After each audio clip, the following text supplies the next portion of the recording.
In 1984, George was a supervising attorney for the state of California Department of Corporations, and he went to San Diego for an SEC conference. And late that night, someone attempted to rob him with a gun in the parking lot. And George was killed, and the killer was never apprehended.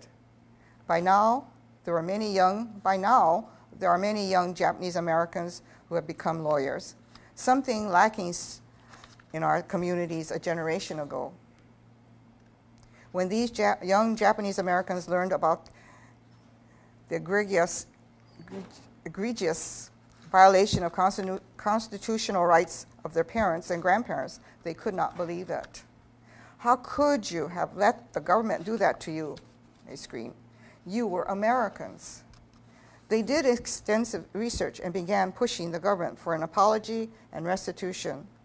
There were several representatives and senators who believed in their cause and were willing to represent them. They were further emboldened by an epilogue in a book regarding the constitutional rights of Americans. It was written by former Supreme Court Justice Thomas C. Clark.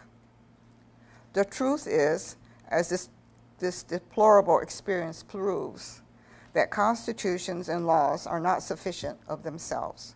Despite the unequivocal language of the Constitution of the United States that the writ of habeas corpus shall not be suspended, and despite the Fifth Amendment's command that no person shall be deprived of life, liberty, or property without due process of law, both of these constitutional safeguards were denied by military action under Executive Order 9066. Finally, in 1988, President Ronald Reagan acknowledged that a grave injustice was perpetrated on a group of people in this country. He apologized to us Japanese on behalf of the nation.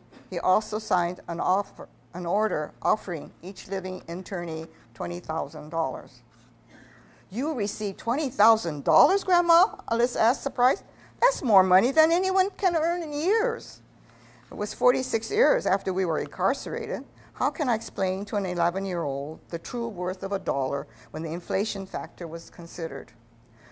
There was a loss of valuable property, the loss of earning power, the loss of precious years behind barbed wire fences, let alone the humiliation of being treated as a traitor and a spy against your own country.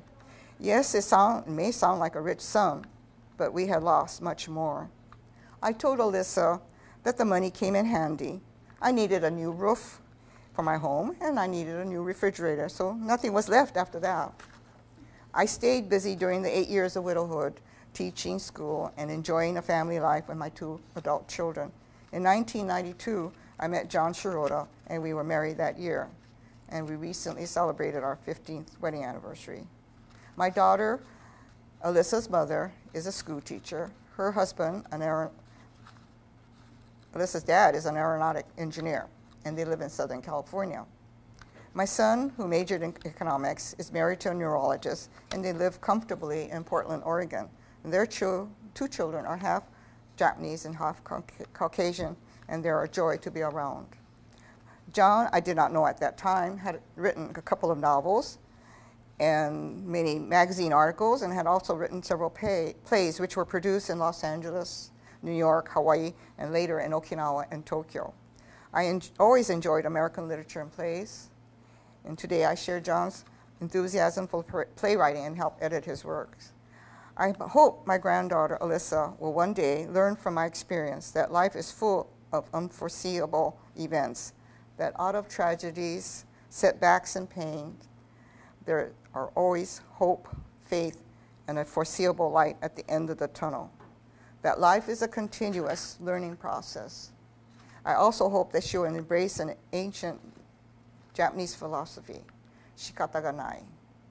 It can't be helped. And thank you for letting me share a part of my life with you.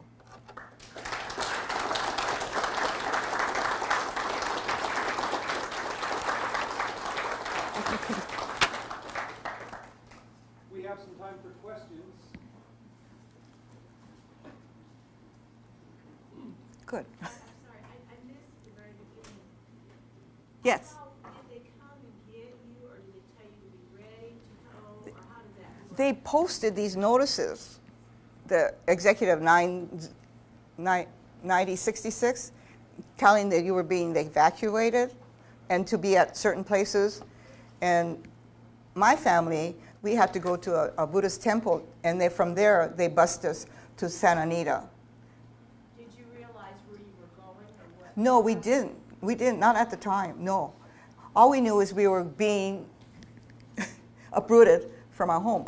And what happened was, the people in my neighborhood, they all ended up in another camp, a different camp, Manzanar, in California. But my mother has a sister, and my uncle had a brother that lived in Colorado. So our plan was we were going to move to Colorado. So we vacated our home and we moved in next door to my uncle's barbershop. And we were going to go, and then they imposed this curfew, and we couldn't go anymore. We couldn't leave the country, we couldn't leave the state, so we were stuck. So they told us we had to go, and we went on the bus, and we from the Buddhist temple where we were gathered, and they took us to Santa Anita racetrack. And then from there, after we were there, and I think when they assembled them and put them in different assembly centers, it gave the government time to build the relocation centers where they were able to move the people out of the temporary places. So how much time did they actually give you for the initial posting to when you arrived? Not too much. It depends. I don't think we went that right away, because may have been about a month or so. But some people were just uprooted and then just moved out. But they usually came and got the. Did they try to refuse or to not go? Or what happened to them if they did? We didn't. We just went. They told us to go, so we did.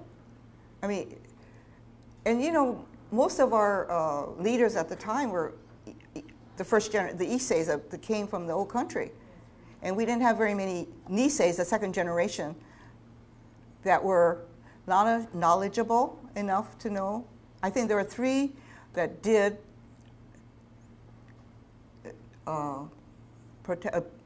protest, but then they ended up in jail or whatever. One last question. Did they fix the food for you, or did they give you the food and you prepared it?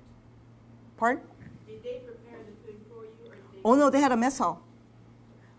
They had a mess hall, Some people, they did the cooking for us. We had everything was communal, except our living quarters. It just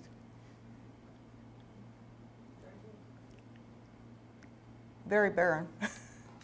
If you're ever in Los Angeles, the Japanese American National Museum has a barrack, a portion of a barrack in their museum, and it was one that they had brought from Heart Mountain, Wyoming. And I think a lot of the internment camps, they're making them into monuments, and I think some of them are going to have barracks there. They were not very big. I have oops, excuse me. The dimensions in our barracks were, the smallest one was 16 by 20, and the biggest one was 24 by 20. And then there were 2 middle ones, and there were 20 by 20. And there were 6 of those, So I have if you're interested, I have the picture of I can leave that up here, and if you want to take a look at it, okay.